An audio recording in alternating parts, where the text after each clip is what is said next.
Assalamu alaikum, what's going on everyone? I hope you all are doing really great and just like you, I'm also doing fine.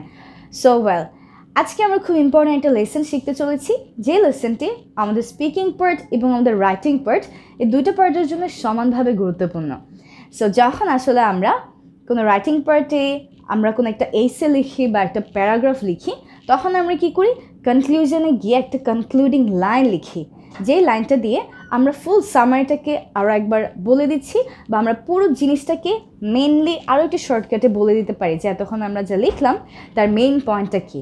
Similarly যখন আমরা speaking পার্টের কথা consider করব তখন আমরা দেখতে পাই যে যখন আমরা কোনো একটা ডিসকাশন করি বা আমরা কাউকে কিছু একটা বোঝাচ্ছি সবার শেষে গিয়ে কিন্তু আমরা শর্টকাটে একটা লাইন দিয়ে পুরো ঘটনাটাকে বুঝিয়ে দিই। তো এই কনক্লুডিং লাইনগুলো আজকে আমরা শিখে নিব যে কীভাবে এই কনক্লুডিং লাইনগুলোকে আসলে বলতে হয়। আজকে আমরা কিছু সেন্টেন্স স্টার্টার শিখব যেগুলোকে দিয়ে আমরা আমাদের রাইটিং পার্ট এবং স্পিকিং পার্ট দুইটা জায়গায় এদেরকে ব্যবহার করতে পারি। সো ওয়েল, আজকে আমরা যে দেখতে চলেছি সেটা হচ্ছে concluding lines. Concluding lines and এই কনক্লুডিং লাইন্সগুলো আমাদের স্পিকিং এবং রাইটিং দুটো পার্টের জন্য গুরুত্বপূর্ণ। সো ওয়েল, তাহলে চলুন এবার আমরা দেখে নিই এই কনক্লুডিং লাইন্সগুলো আসলে কী কী হতে পারে। So well, I'm Nurajanet Meme and I welcome you all in 1 Minute English with me where we learn spoken English and basic grammar very easily and effectively. So let's not waste our time, let's get into the business.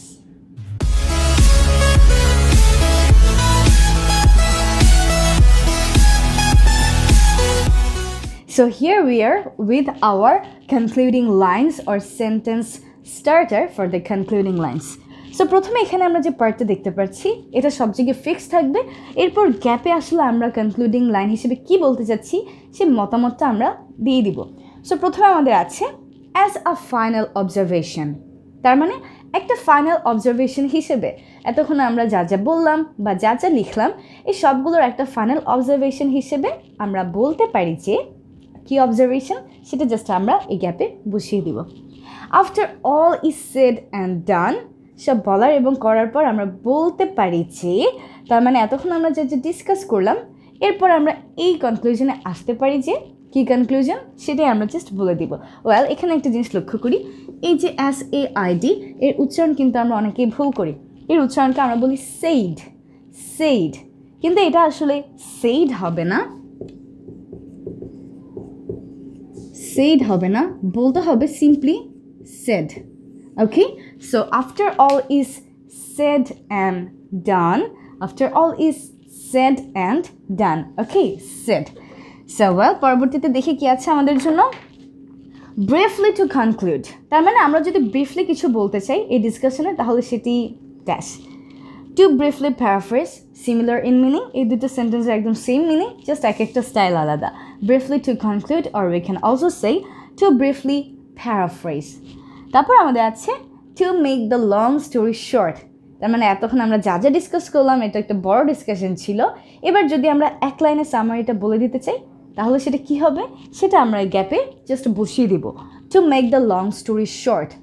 তারপর আমাদের আছে to come to the point, তার মানে main পয়েন্টটা আসলে কি সেটাই বলে দেব। To come to the point মানে হচ্ছে মেইন পয়েন্টে আসা। সো এতক্ষণ আমরা যা যা ডিসকাস করলাম, এতক্ষণ আমরা যা যা লিখলাম আমাদের এসে বা প্যারাগ্রাফে, এর মেইন লাইন হিসেবে আমরা বলতে পারি যে বা এর মেইন উদ্দেশ্যটা কি সেটা আমরা জাস্ট বসিয়ে দেব। Taking everything into account or consideration, similar in meaning, আমরা এতক্ষণ যা যা ডিসকাস করলাম বা লিখলাম এই সবগুলোকে যদি আমরা কনসিডারেশনে নেই তাহলে আমরা বলতে পারি যে কি বলতে পারি সেটা আমরা গ্যাপে বসিয়ে দিব।